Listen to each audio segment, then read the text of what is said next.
Hi, this is Josh Marshall, and this is the Josh Marshall Podcast. We had some big news break late last night, 10 or 11. I can't remember exactly, and it broke in kind of a funny way, or in a bit of a different way than we are accustomed to recently. And that was why, at least for me, it was sort of like a slow motion breaking news.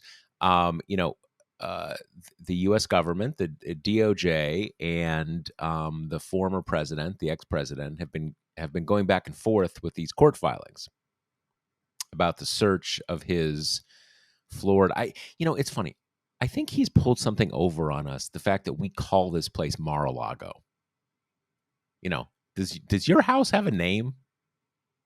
I mean, some people do, but it's sort of like granting him this like conceit to make it like this is like, Balmoral Castle or something like that, like Mar-a-Lago.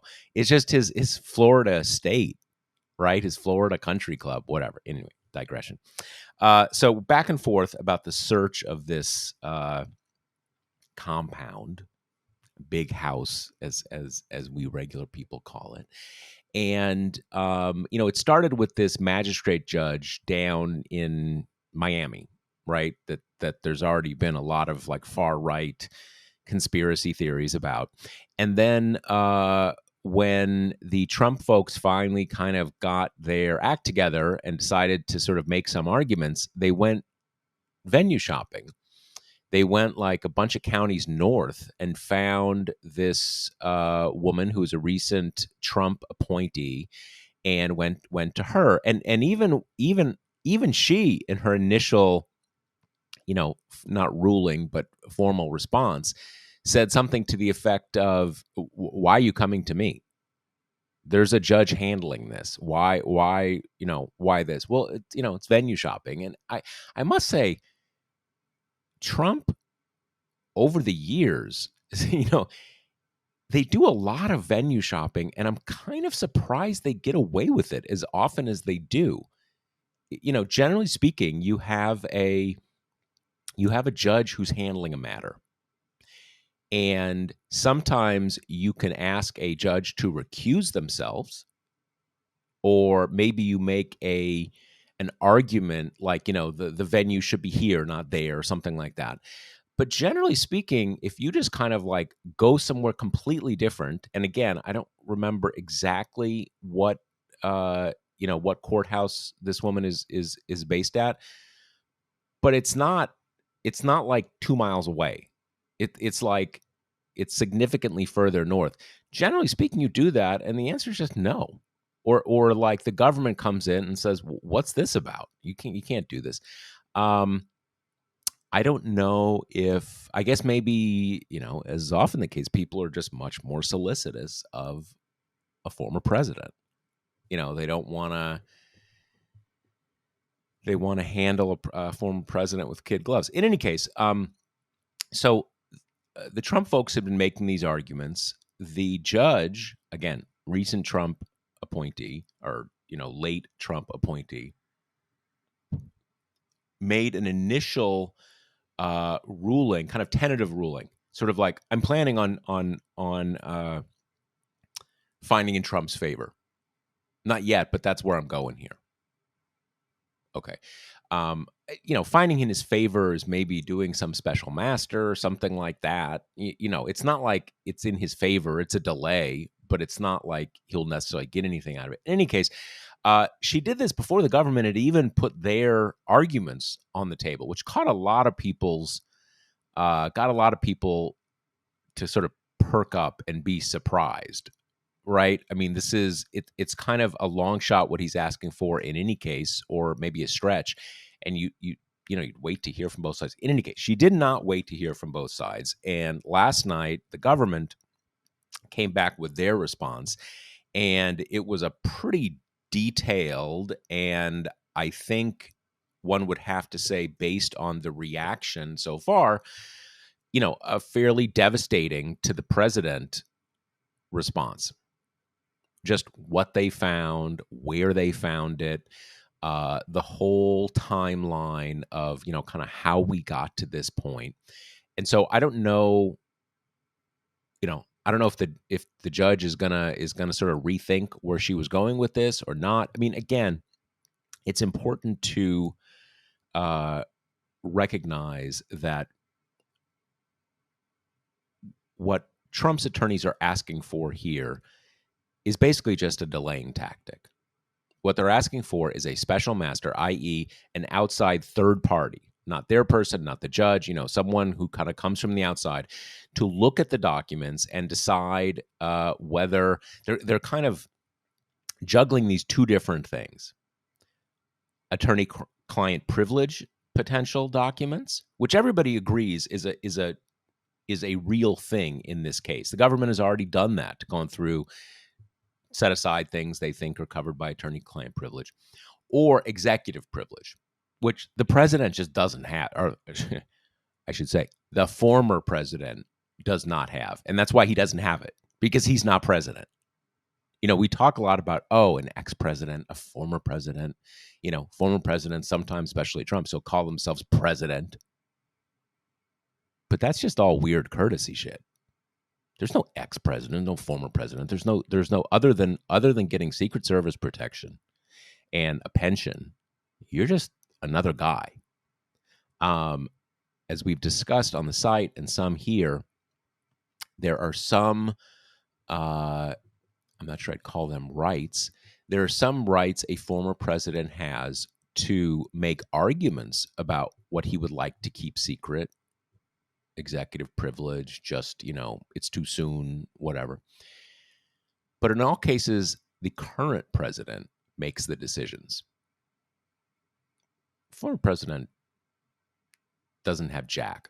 So in any case, all we're really talking about here is whether you get some other person to look at the stuff. And the Trump people want that because it's, they're always about delay. So the big thing, or at least, the thing that has gotten the press attention is this photo. I assume you've seen the photo.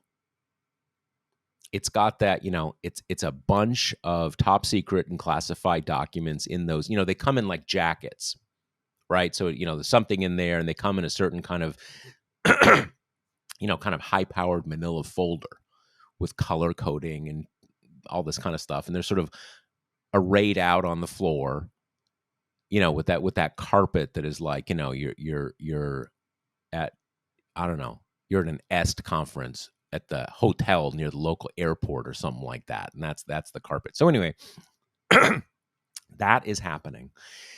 And we're going to dig into the reaction and what this means and stuff like that. And we're going to talk about the surprising new interest in reproductive rights among many hardcore pro-life Republicans who still want to be elected. I was writing something about this Blake Masters guy, who is this kind of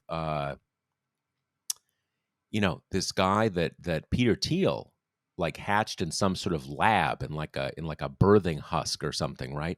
And he got the nomination out in Arizona. He's very right wing, even like kind of like Nazi adjacent stuff. But in any case, on the abortion front, he's been pretty clear through the whole campaign. He wants what the anti-abortion folks call a personhood amendment, or law or constitutional amendment, basically saying a fetus is a person, ergo you can't kill it, you can't do anything. It's a person just like you or me. So it is an absolute pro-life law. No abortions ever for any justification. Since Dobbs, he's been backpedaling a bit. More than a bit. And this has already gotten a lot of attention. He scrubbed parts of his website. But yesterday, his campaign manager goes on and she says, no. This is all fake news. He's still totally pro-life, totally down the line. In fact, he wants a national law that bans, quote unquote, partial birth abortion or late term abortion. Like, wait, what? Like, you can, those are kind of, Republican, kind of scare phrases for abortions in different contexts. But if you take that on its face, that's basically just kind of Roe as it existed 6 months ago. There's Roe doesn't allow you, or Roe does not prohibit states from banning abortion in like the 8th month of pregnancy. There's all sorts of details we get into, but basically he's jettisoned everything. And this is like a hardcore absolute down the line person. It just gives you a sense of how much they're kind of running scared. Anyway, I talked about it all already, but we're going to talk about all that stuff with a lot more substance from my co-host Kate Riga. Before we get into that, let me remind you that Josh Marshall Podcast brought to you by Grady's Cold Brew Iced Coffee. It's hot, like too hot to put on real clothes and shoes to go out to get iced coffee. But that doesn't mean you have to suffer without something delicious and cold to sip on. Get a Grady's Cold Brew beanbag kit delivered to your door and enjoy smooth, silky iced coffee without ever leaving the house. Each kit makes 36 glasses of iced coffee, which means you'll be ready to weather even the worst heat waves. And with a price tag of just $1 a cup, you'll have the money left over to splurge on a kiddie pool. Ready to feel the chill with every sip? Get 25% off at Grady'sColdBrew.com with promo code TPM. That's Grady'sColdBrew.com with promo code TPM. So, Kate Riga, co-host Kate Riga, what do you think? What have you absorbed so far about the events of last night, so to speak? So, my perspective on this is I am not really our person who like spearheads this. It's mostly Josh Kavinsky. So I have probably what more approximates to like a layman's kind of view of this. So, which is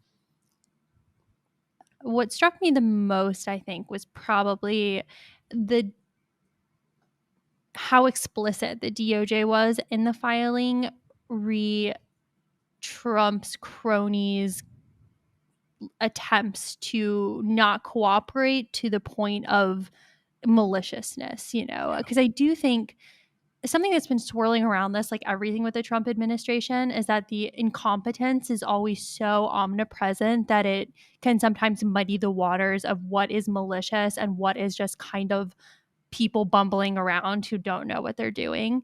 And It becomes a defense almost. exactly, yeah. And in this case, there was all this stuff from like Trump's lawyers, this Christina Bobb person being like, we contributed, we let them rifle through, we did all that we could. But then in the filings, it's pretty explicit. The government says they were so unhelpful to the point that it raises real questions about obstructing the process. So the government clearly feels that kind of what maybe at first blush seemed like bumbling incompetence was so egregious as to cross the line into purposeful kind of boxing out of the investigators of this process. And that seems important. It seems important that they were willing to say it in a filing that they knew would be, chewed up by every outlet in the world. And also just in terms, and I'm no expert of what statutes, what espionage, what mishandling of documents stuff is involved here, but it just seems kind of important to me that they made that distinction, that it was important enough for them to kind of lay that out with such clarity. Yeah, I mean, I think as is often the case, or what the goal is, the government speaks to its filings, and the Trump world has made all sorts of arguments over the last few weeks, many of which turn on, hey, it's a big Mar-a-Lago is a big place. There's a lot of papers. You're saying we were hiding stuff. We looked, we didn't see anything. Now you're making it, you're making a federal case of it, all this kind of stuff. And I think with that, I mean, there's a lot of things they were obviously trying to accomplish with that picture. But one of them, I think pretty clearly, is don't tell us you looked and didn't see any classified stuff, because this is really, really obvious. And again, we don't know. Civilians generally don't know. What are we even talking about? Are you saying, like, right here, I have a file cabinet with, like, bills, stuff from my son's schools, everything under the sun, all the paperwork that we all deal with that we want to keep and stuff like that. And like now you're saying like, okay, I got to go through it and what's classified and what's not. I mean, how do I, how do I know? And I think they're speaking in a legal context, but also in a public context, kind of like, don't tell us you didn't see this. This is really obvious. There's lots and lots of stuff here, clearly marked. And so a good deal of this is, they're speaking both in a legal context and to a legal audience. They're speaking to, I mean, in the most direct sense, speaking to the judge, but they're also clearly speaking to a public audience and basically and saying, what you had here was really bad. It's really obvious what you had. There's no kind of like, this wasn't disorganization or something like that. And in those details they get into, and I think this is where this is what it comes down to. You were hiding this stuff from us, and we caught you. And one of the things I was noticing is people were sort of, absorbing this stuff last night. One of the points the government made is it was to say, in so many words, don't tell us there's some executive privilege thing. You never mentioned that, and that's done. There is a process that these things are adjudicated through. You have to say, okay, that thing, I'm not giving it to you because I think I have this right to have it. I think it's executive privilege. I think it's attorney-client privilege, whatever. And you didn't do it. And now the time's up. So that's done. Like, we're not even getting into that because the clock ran out. And so what you see there, and I think, again, DOJ saying a few different things here, what you see here is that Trump went out of his way not to engage in the formal process that these things are decided through. And by not engaging, by delaying and ignoring, the clock ran out on those things. But the point is that he wasn't trying to make any arguments about some rights he had or some privileges he had. He was just hiding what he had. So you can kind of see that. I mean, that's the bottom line here. He took a bunch of stuff and he was trying to hide it. And you definitely cannot do that. There is in the same way that when there is when there's an election, you can go to court and make arguments and exhaust those processes. You can't just say you won or try to like create new votes or stuff like that. And that's kind of what he was, the equivalent of what he was doing here. Something that's not clear to me is whether Trump held on to these documents due to their contents, that he kind of wanted to keep these documents for a particular reason, or that it's just his knee-jerk reaction to disregard rules or to believe that he's above them, to think that things like letters and subpoenas and summons are just for kind of lesser mortals, that he has had such a lifetime of breaking the law to various degrees and never having to face any kind of real punishment for it. That's just something that continues to kind of elude me, whether these documents were important to him in particular and whether they have some kind of more sinister reason that he kept them in his possession, or if it's just, this is what he does. He does what he wants. He doesn't care if it's illegal or dangerous or exposing potential sources and national security things. It's totally unclear to me. Yeah, at some level, obviously, we just don't know, and we may never know, just given how these things operate. But I would say this: the government has said that, you had lots and lots of classified documents, and that's true by the standard of you're not supposed to have any. So you had a lot, but the president of the United States during a full term in office sees tons of classified material. I mean, it is almost, I don't want to say it's everything they see, but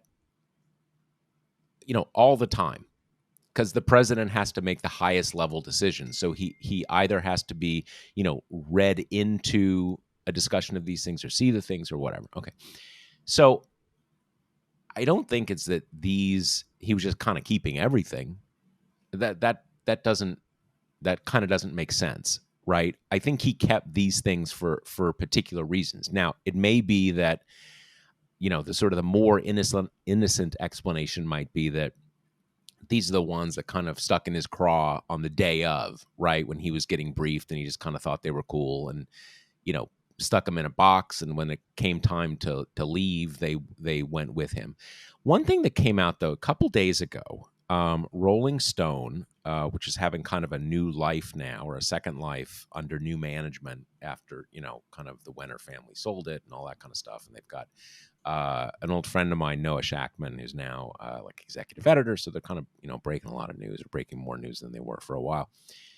They had this piece, and basically that President Trump has been telling people, apparently for a while, that he has dirt or knows stuff about the French president's sex life.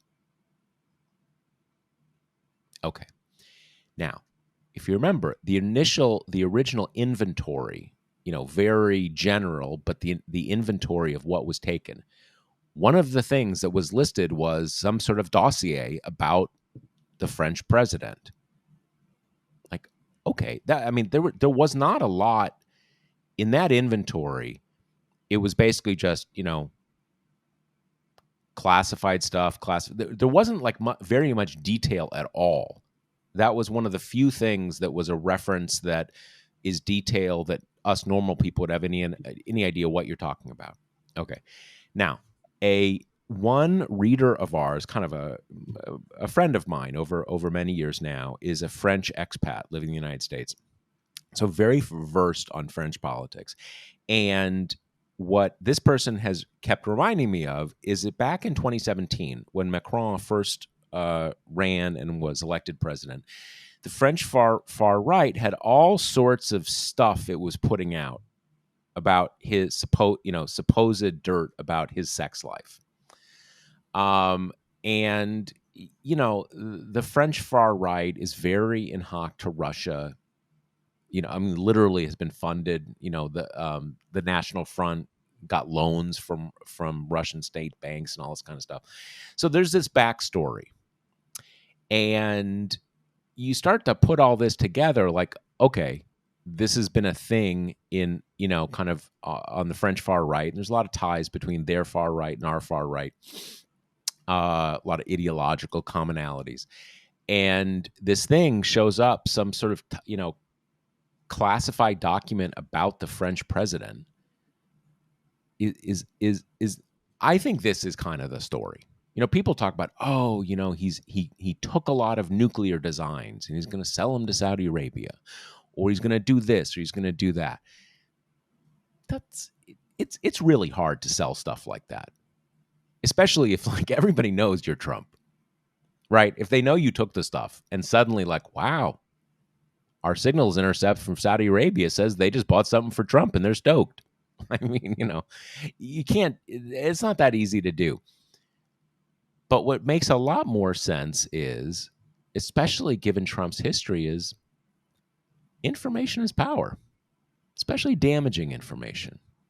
There's all that stuff back in the kind of early Trump, Stormy Daniels era, when we found out that the National Enquirer and it's sort of safe, it's lock safe of all the kind of the dirt it had come in, it had purchased over the years, was sort of like an arsenal for Trump.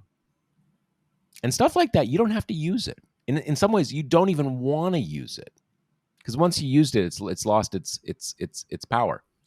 But in stuff like this, if Trump's just holding a lot of stuff that either could be helpful to some people to kind of let them know about, or potentially damaging if you got on the wrong side of Trump, you don't have to assume selling stuff or, kind of anti-Trump fanfic kind of stuff.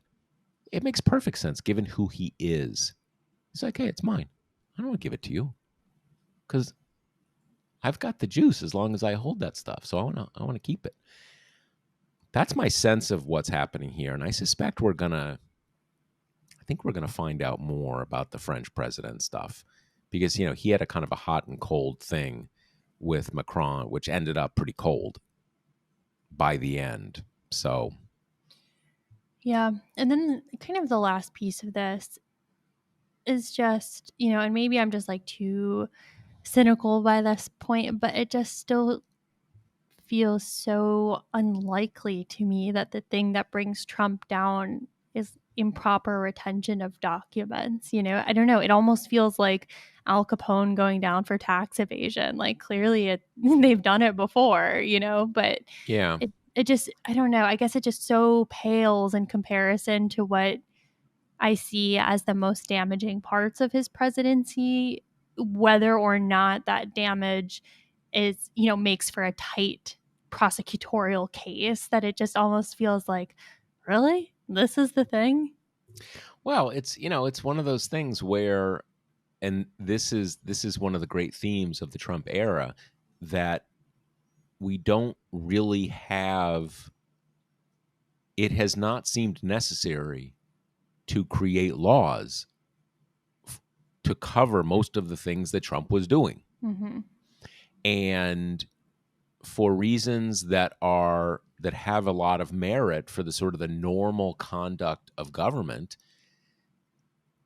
our system is very leery of, the president just has a lot of power. And generally speaking, president has a lot of power, and Congress has a lot of power, and the courts have a lot of power, and we kind of let them, we kind of figure it'll be okay, kind of hashing all, having those three branches are, kind of hash it out. And so a lot of the things that we think are so bad, there aren't really laws that are designed for that. There are laws that you can say okay, it matches that. There's a lot of, in recent years they've done a lot of this, kind of defrauding the government or the people of honest services. Kind of like you said you were going to work for the government, but you did some bad stuff, so you're defraud. And so, you obviously in theory you could cover a lot under that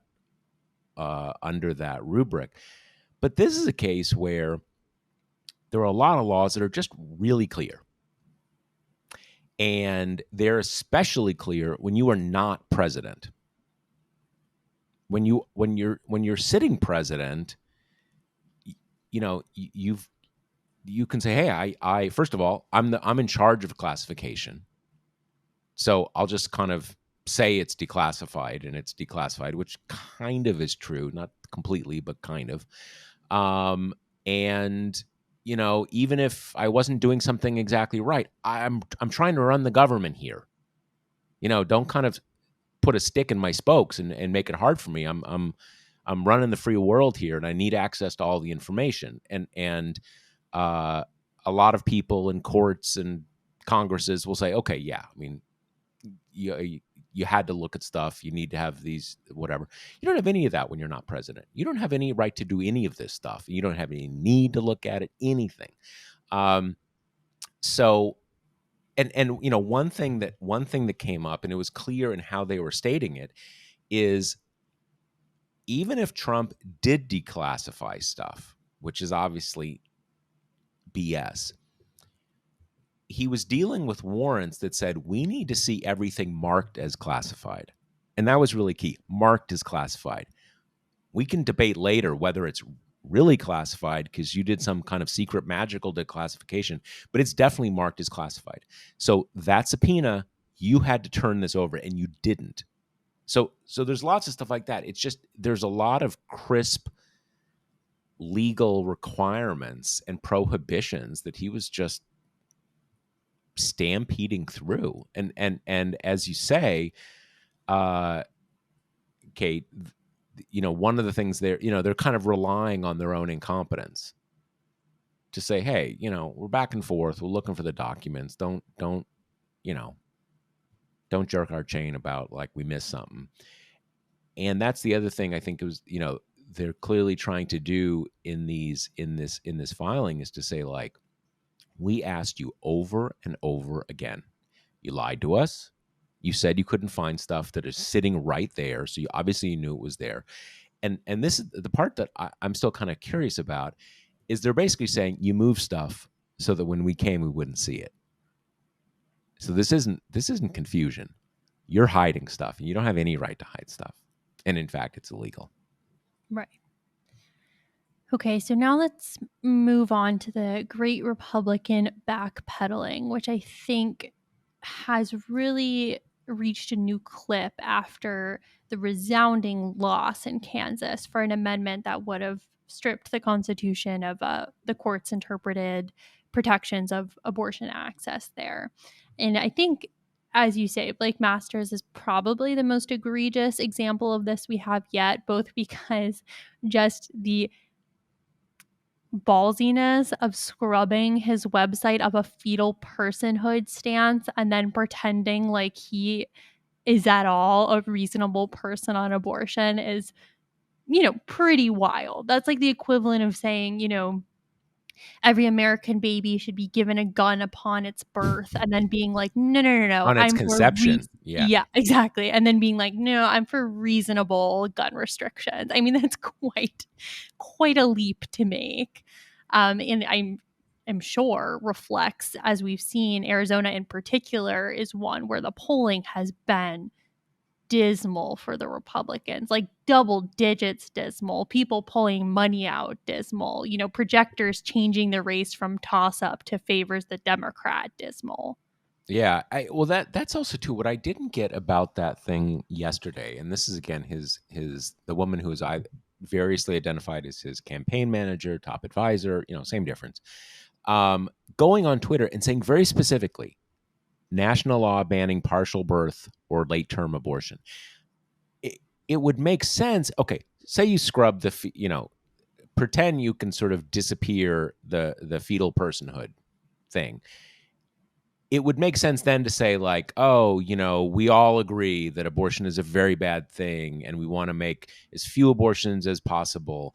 And the Dobbs decision puts the power back where it should be and blah, blah, blah, blah, blah, blah, blah. But when you actually kind of state specifically what your new position is, which again is kind of just like Roe plus, it's kind of where things it's where you could almost call it like a Roe law, right? In a way, that just makes him seem absurd. Like, are you really saying that that's not a change in position? Absolute prohibition on abortion in every case, and now kind of like no abortions in the third month of pregnancy. It's weird. That was like, that's just sloppy and stupid from just a kind of a narrowly political sense. Why would you do that? Why would you be so specific?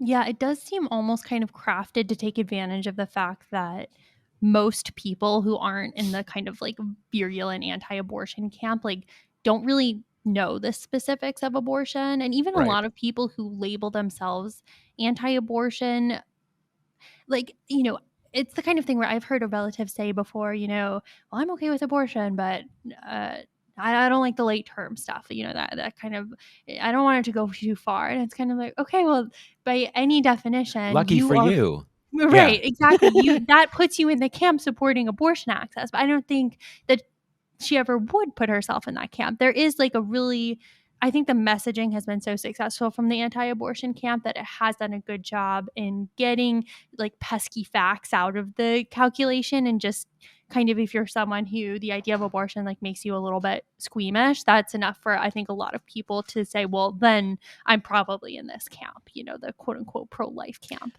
Yeah, and that's why, kind of partial birth abortion became such a thing, because it was a way to, a lot of politicians could sort of go into a political context and say, hey, I'm not saying we're going to close down the clinics, but surely we can agree that, you can't have, you can't have an abortion in, at 8.5 months. And a lot of people are going to say, yeah, okay, that's a bit much. That is a bit, I can't tolerate that. When in fact, as again, the choice people have been saying for years, that never happens except for cases where there's no brainstem or kind of, that's just a Exactly. misnomer, but it's a way for Republicans electorally to say, oh, we're pushing the pro-life agenda here, and the pro-life agenda is actually the more popular one because look how this is polling. And it's funny because in that Twitter exchange last night, this woman, the campaign manager, was reacting to some hardcore pro-life person, basically saying, like, fuck Blake Masters. Interesting. He was with us before, during the primary, and now he's just abandoned us, which is absolutely right. I mean, I wouldn't trust he's abandoned them. Think he Right. gets elected, he'll be back where he's. But I mean, he has, it's striking because I mean, it's an about face so total, it's like comical.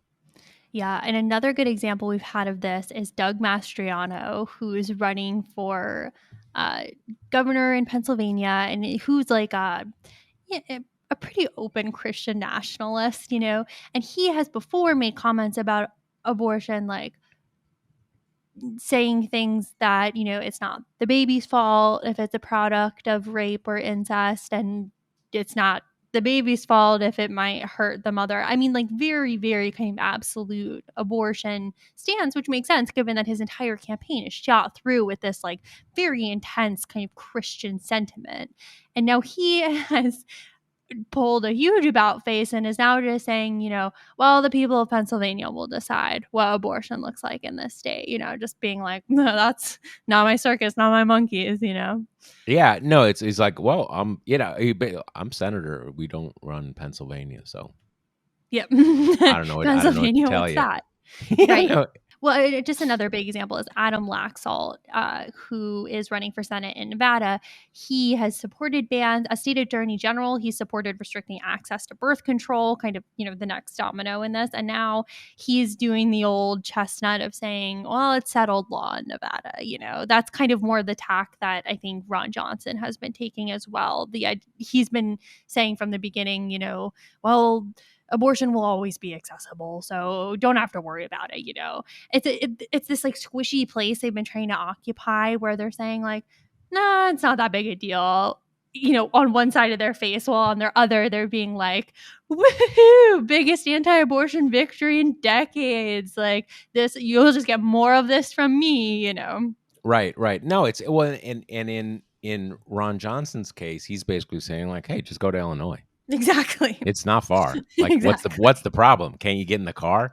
You know, so and it's funny. I mean, this is why, and I suspect they will, that anybody running against these people needs to say, okay, can you commit to never voting for a national ban since you want to be a senator? No, it's funny. I misspoke a moment ago, just caught myself. The Mastriano, he's the governor. He's not Right. running for Senate. I mean, the governor is the governor. So he at least the senators can kind of say like, I'll be in the Senate. I just not my, not under my purview, not part of my portfolio, what happens here in the state. But I mean, yeah, I mean I that's thought you meant a state senator, so you would no, have yeah, you oh, would have right. slipped That by. he currently is. But Right. yeah, I mean, it is this big effort just to kind of say like, oh yeah, no big deal. Mhm. We're going to be having abortions right and left, no problem. Right, and I mean, that just in no way should kind of affect the Democratic attacks on these stances, because they were saying this stuff like months ago, in the primary. You don't Like even weeks have ago in some cases. exactly. There's no kind of like, well, we had to dig back to 2002 to find. It's clearly, it's not real. It's this like squishy attempt to, when they're asked by local reporters about this, to find some kind of non-offensive stance that won't result in a Kansas like blowout, which I think was just kind of intensified when what's his name? Pat Ryan. Yeah, Pat Ryan in New York Right. won Yep. that Yep. special House seat, and he put abortion like very kind of top of ticket for what he was running on, and that is considered, kind of a Biden. I think it's Biden plus 1.5, like a bellwether. Your classic kind Right. of swingy seat that he won somewhat unexpectedly after running hard on abortion. So I think that did just solidify the sense that, oh boy, I guess people are mad about this, which is, I've been thinking about this for days. Like, it's just so weird that they didn't see this coming, or that they didn't have the next chapter of the playbook written out, because we knew that this was going to happen at some point or another ever since Barrett got onto the bench, right? This wasn't a surprise to anyone. And so it is kind of funny to me that after years of pretty meticulous planning by this contingent of the Republican Party, we've reached this point and they are just flailing to figure out where to stand. They seem kind of stunned at the emotional response and backlash. And all of this stuff, I think to some degree, was pretty predictable. I agree, and I think there's two things. One is that it didn't come. It was not well timed for Mm-hmm. them in electoral terms. I mean, ideally, you would have this, come out. I mean, obviously, there aren't things happen during the summer. That's how the Supreme Court works. But ideally, you have this a year and a half or more from a midterm election. So it's all kind of settled in and everybody's, I'm not sure that would really happen, but at least you could imagine that that would happen. It would, the kind of the heat would settle down a bit. The other is, I think, that everybody's in their own cocoon, right? Yeah. And in some ways, there's been this forever argument between the political factions in the United States. Is it really a pro-life or pro-choice country? And the way that the anti-abortion forces made the argument for themselves. I mean, one thing, abortion restriction did used to be more popular. It is a lot less popular now than it was even 7 or 8 years ago. And it's a separate question whether that is actually a change or just that it's become more immediate that it may happen. But the way they've convinced themselves is kind of what we described a moment ago, of basically saying, oh, no one supports partial birth abortion, no one supports late term abortion, blah blah blah blah. And those are true as far as it goes. But when you frame it, when you actually ask, should abortion almost always be illegal?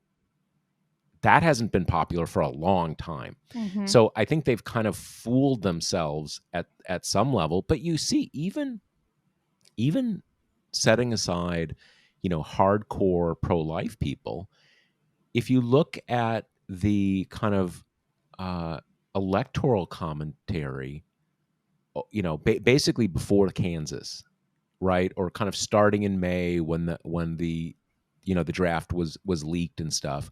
A lot of people saying, yeah, some people are going to be upset, but look at the polls. It's never the top issue. It's the activists who are already voting Democrats who are really bummed out. So even kind of political analysts who one imagines, and probably accurately, don't have kind of strong views on this themselves, they didn't they convinced themselves this wouldn't happen because, again, economy is always top issue.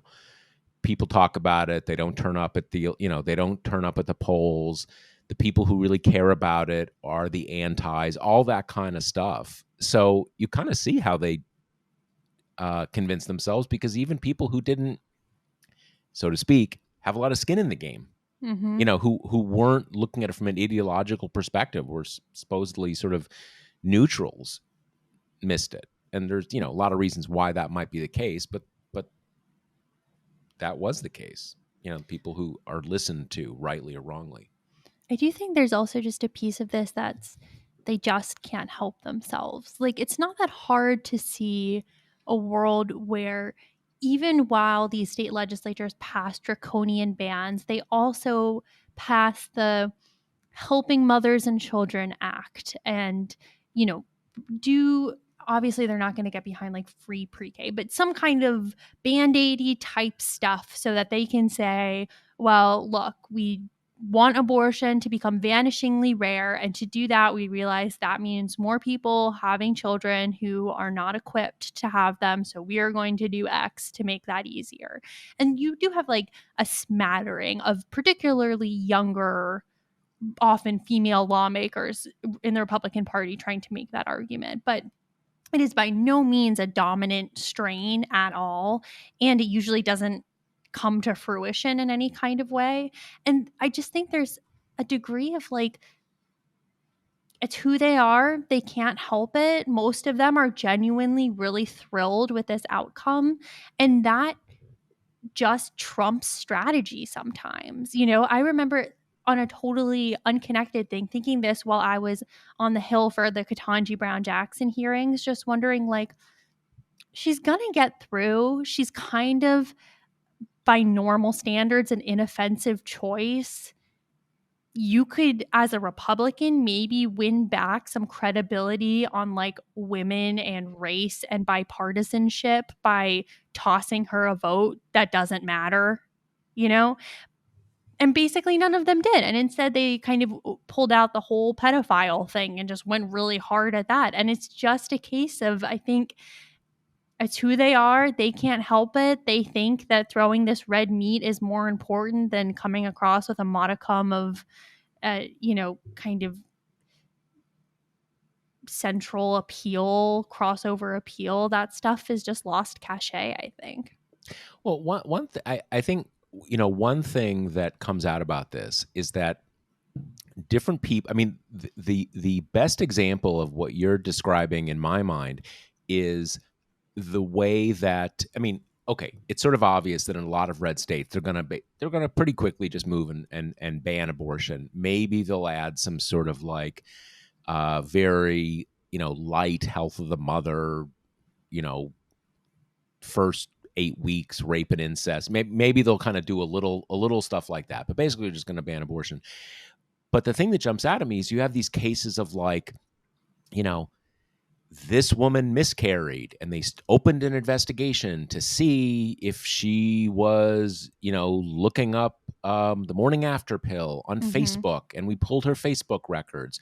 Or, this woman and her mother, they went out of state to get an abortion, and they're the pro-life folks used to be a lot more strategic about, at least in their rhetoric, approaching it as the woman is also the victim. She was taken in by the abortion merchants and convinced to get an abortion. They just know logically you're going to lose people really quick if you're throwing the woman in jail, even though by their own logic, why wouldn't you? That if it really is murder, why wouldn't you do that?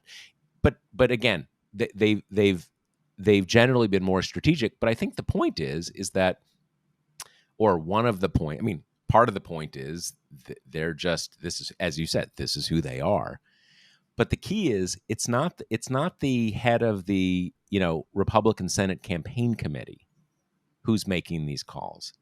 It's not even some of the top elected officials that are making these calls. It's the local DA in a kind of a rural county in a red state. And that person doesn't give a fuck, right? I mean, they don't care on their own, but also, I mean, their constituency doesn't care. And this is just they're playing to their sort of right-wing base. So, the incentives are a little problematic for them. But that's the part that really jumps out at me, because those kind of things, a lot of people can at least convince themselves that, yeah, abortion's against the law now in a lot of the country, but that doesn't affect me directly. I'm a guy. I'm a woman who's no longer childbearing age. I you know the biggest one, I'm in a blue state. Who cares, right? I mean, I don't think many people actually think that, but again, that it's not affecting me really directly. But people see this stuff about, like, you know, a mother trying to get her teen daughter, a kind of morning after pill, and suddenly the local DA is, like, kind of hauling them before a grand jury and searching, kind of getting their internet records and stuff. People see that and are like, what the fuck? Like, what is going on here? Mm-hmm. Right. Okay, so let's wrap up with a quick corner on what's going on in New Hampshire, which it's easy to forget, I think, with the background of kind of exciting Senate races happening in, Pennsylvania and Arizona and Georgia. But there's also well, theoretically competitive race happening in New Hampshire. This is Maggie Hassan, who was first elected in 2016. She won by like just over 1,000 votes then, and has always been considered one of the most vulnerable Democratic incumbents. This race kind of garnered a lot of attention earlier in the primary cycle, when Mitch McConnell flatly failed to recruit Chris Sununu, the governor, to run against her, who all the Republicans kind of thought, if he runs, he'll probably win. He's super popular, comes from kind of a political dynasty in the state, et cetera, et cetera. He opted out. Since then, we've kind of had just B and C level candidates in the Republican Party, which is also, that happens. When in a state like New Hampshire, you're just not going to have a super deep bench. It's pretty small. There's not that many people. And so the emergent front runner has been this guy, Don Balduke, who is a retired brigadier general in the Army. He ran in 2020 against Jeanne Shaheen, didn't get the Trump endorsement, didn't win the primary. He came back. He's been basically running for this seat for like months and months, more than anyone else was, because the rest of the Republican field was kind of frozen in place until they were seeing what Sununu was going to do. He's been running for ages. The next leader, the second place guy, who is the establishment favorite at this point, is the president of the state Senate, who by all accounts kind of has the charisma of a sea slug, but is a much more New Hampshire Republican, right? Like, he's conservative, but he's not nuts. And this guy, Don Balduke, is nuts. I mean, at one of his most recent debate appearances, he said that he wants to repeal the 17th Amendment, which allows for the direct election of senators. Prior to that, it was decided by the state legislatures, which, I mean, convenient for him. The state legislature in New Hampshire is entirely Republican, but it would just, what a stance to take as you're kind of introducing yourself to the voters for the first time. People are really paying attention. And he's also just kind of a conspiracy theory guy. He hangs out with Michael Flynn. He's When he tried to run in 2020, was he Mhm. running as the same kind of candidate? You said Yeah, he and didn't get okay. He didn't get well, Trump's endorsement, but he was the same guy, wanted it basically. Yeah. badly. Okay. And it's funny because this time that has been the big question mark, because this primary is in 2 weeks. It's the last competitive one of the cycle. And even though he is leading the polling and by all accounts kind of doubling this guy, Chuck Morse, lots of people are undecided and lots of people don't know who they are. So the feeling is a Trump endorsement could actually matter a lot, even in a state that is not, in Trump's thrall the way that others are. And so he has been just kind of salivating for it. And it's just so sad because he got this like one crumb of affirmation from Trump when he went on TV and yelled about General Milley back when he was in the news. And Trump gave him one paltry sentence via his leadership pack, great presentation from the general kind of thing. And he campaigned on it for ages, this one sentence. So, it's funny because, again, big potential flip for Republicans, and that matters when we're talking about a 1-2 seat margin, and they're poised to nominate this just wingnut who, in a state like New Hampshire, which I don't think anyone would say it's blue in the way of California or anything, but Or the rest of New England, right, frankly. Yeah, exactly. I yeah. mean, successful Republican candidates there, though, do have to you got to get some independents. You maybe have to get some conservative Democrats. You just have to be, just a more old school kind of flinty Republican to win there. And instead, they've got a pale imitation of Michael Flynn about to win the nomination. There was one guy who was one term who his name escapes me now. No, Bob Smith. I think he was either one term or two terms, maybe late 90s into the first decade of the 21st. I can't remember exactly. But in any case, he's the last one who was kind of like that, that Mm. kind of in that mold. And it is a funny thing, like, they tend to elect more libertarianish Hmm. Republicans that kind of, there's still that sort of a strain of that New England kind of thing. But the other thing too is the big thing you need is to be named Sununu, Right. right? I mean, they've had, I'm trying to think, the current governor's brother was senator. The current governor's father was also governor, and I think his brother was also governor. So, getting if they had gotten, and I, they all kind of blurred together for me. I think this one's Chris Sununu. That's the current guy, the Hmm. current governor, Chris Sununu. Yeah. So if they would have gotten him, they would have been in a pretty strong position to at least make it very competitive, right? And yeah, they didn't. So, but again, that's the thing is it's a small state, and the Sununu family kind of owns that party. But it's a good example that I think most people think now. I mean, she was one of the top vulnerable people. And I think most people are assuming now that it's not even going to be particularly competitive. Yeah, I mean, last I checked a couple of days ago, the kind of 538 amalgamation of polls and all that data that they do had, as the prospective matchup being her against this guy, she was favored, like 78 out of 100 times or something. But it really is just another data point in what we've been talking about for a long time, that if Republicans don't take the Senate this cycle, the biggest culprit is going to be candidate quality, as Mitch McConnell has now Yeah. said outright. But here's just another case where very winnable seat. Maggie Hassan is not that liked in New Hampshire, but you go ahead and pick this, message board guy, and Right. then you Right. toss a winnable race. It's funny because at this point we do have two contending issues. One is definitely candidate quality, but also just the terrain is different. Yep. Some of these candidates are so bad that I think they were going to lose even if we were still in the, kind of April, May Mm-hmm.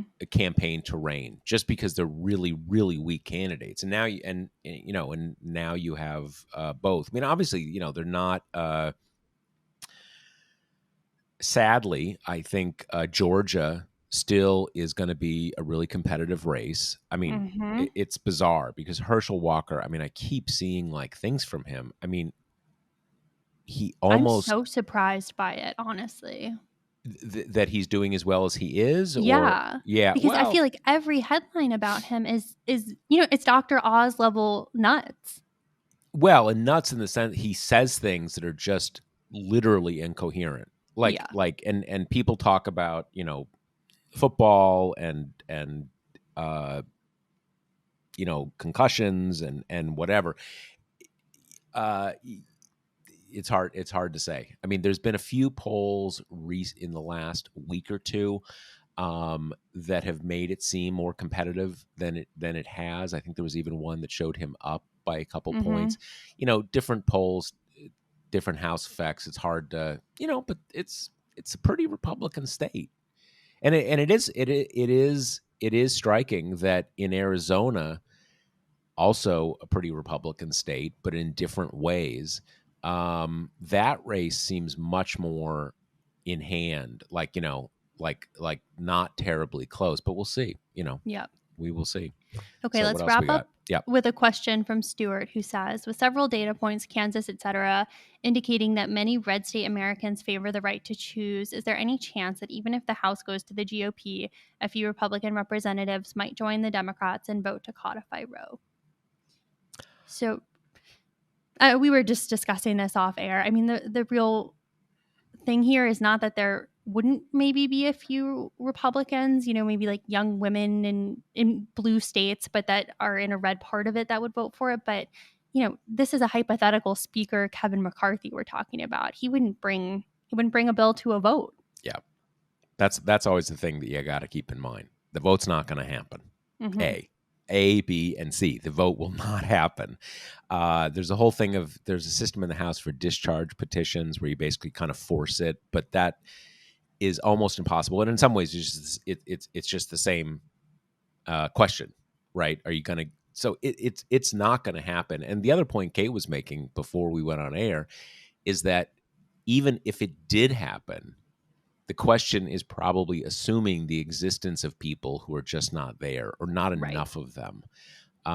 You certainly in states like California, you may have a few Republican representatives who are maybe not pro-choice, but not exactly anti-abortion, but pretty vaguely. And there are maybe, I don't know. I'm sure you could count them all on one hand. And again, the answer is no. Yeah. I mean, I think it's just you can kind of look at Murkowski and Collins for guidance, right? People who are nominally still, pro choice Republicans, but there was just never really any actual hope that they would go for the Women's Health Protection Act. And to be fair, I know that Democrats were kind of marketing it as just restoring Roe's protections. It did go further and it did do more to thwart the kinds of restrictions that red states have liked to use to cut down on access. But they were never going to support that. And even they were kind of like, well, we'd support something, narrower and we're going to get to work. And, that has never materialized because it's just the Republican Party has moved to the right on this issue. And it's similar. I mean, look at the Democratic Party, right? You've got Bob Casey as being kind of the last vestige of the anti-abortion Democrat, and he's not really that anymore either. This is just an issue where all the old crossover people have been kind of sorted out. There just Yep. aren't really any left. I mean, I think with Casey, I think Casey is someone who his opposition to abortion, to the extent it exists, is ancestral more than anything. And so I think he has genuinely just changed his position for whatever, you can sort of plug in your assumptions about why that might be. But with, Murkowski and Collins, it's one of these things where people are professional politicians. They're not gonna cross their party like that. They're just not. It's and they're gonna come up with different ways to justify it and explain it. Well, your bill is a little too lenient, or it's not bipartisan, all these different kind of things. But at the end of the day, they're just not going to be there saying, sorry, Mitch, now we've got a Roe law. Sorry to tell you. You're just not going to get there. It's just not going to happen. And even more so in the House, which is all about partisan discipline. Exactly. And I mean, just to end there, that is a big part of winning the majority of one of the chambers is you get to preemptively thwart legislation that would pass. That is in your power, and we've seen kind of both, especially McConnell, in the kind of waning days of Trump, did this all the time, just kind of wouldn't schedule things even if they could potentially garner bipartisan support. So, I think it can't be said enough that leadership of a chamber comes with a lot of perks. And one of Yep. those is not scheduling a vote on a bill, even if it would pass, because you think like, well, that's not good for my party. That's not good for most of my members. What do I care about, the smattering of red reps we have from California?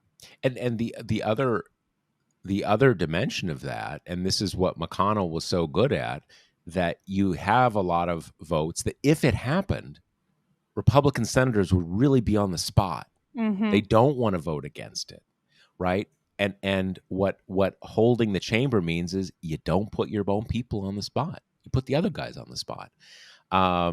So yeah, it's that is why it is not going to happen. It is all having a Roe law is 100% about getting 2 additional Democratic senators and holding the House. Yep. 100%. Only way it's going to happen. And even though they're really not making progress on making this pledge, I'm pretty certain it would happen, because the pressure they would not be able to stand the pressure, and the president has committed them, even if they're not committing themselves. He's committed them. Right. He says that all they need is 2 more Senate seats and holding the House. So anyway, let me remind you, Josh Marshall Podcast is brought to you by Grady's Cold Brew Iced Coffee. You can get 25% off at Grady'sColdBrew.com with promo code TPM. It's Grady'sColdBrew.com with promo code TPM. And I think that is it. All right. See you next All week. right. Later. The Josh Marshall Podcast is hosted by me, TPM reporter Kate Riga, and TPM founder, editor-in-chief Josh Marshall. The show is produced by Jackie Wilhelm. Thanks to Why Not Jansfeld for our podcast theme song, and thanks to all our TPM members who make this possible. Rate and review us on Apple Podcasts, and subscribe wherever you listen.